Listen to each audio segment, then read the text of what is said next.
Big boss ఇప్పుడు season 8 రాబోతుంది కదా, దానికోసం నువ్వు ఏం ఎక్స్పెక్ట్ చేసినా ఎంకరేజ్ చేస్తావా, చూస్తావా? చూస్తాను.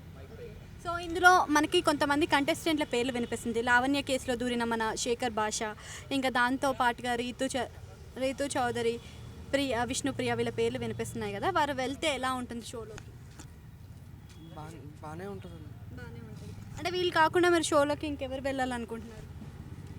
ఇంకా అంటే పెద్దగా యాంకర్ల పేర్లు నాకు తెలీదు. శ్రీముఖి, ఇంకా ఆల్రెడీ శ్రీముఖి వెళ్ళిపోయింది కదా. అవునా? తర్వాత మళ్ళీ ఇంకా ఉన్నారు కదా యాక్టర్స్. సో పాత యాక్టర్లను కూడా తీసుకొని రాబోతున్నారు కదా, మరి బిగ్ బాస్ షోలో పాత యాక్టర్లను తీసుకొస్తే అందరూ ఆదరిస్తారు అనుకోవచ్చు. అనుకోవచ్చు. ఓకే. లాస్ట్ ఇయర్ కూడా బిగ్ బాస్ ఎన్టీఆర్ గారు పెట్టినప్పుడు, నాని గారు పెట్టినప్పుడు, వీళ్ళందరూ పెట్టినప్పుడు కూడా ఓల్డ్ యాక్టర్స్ చాలా మంది వచ్చారు. ఓకే.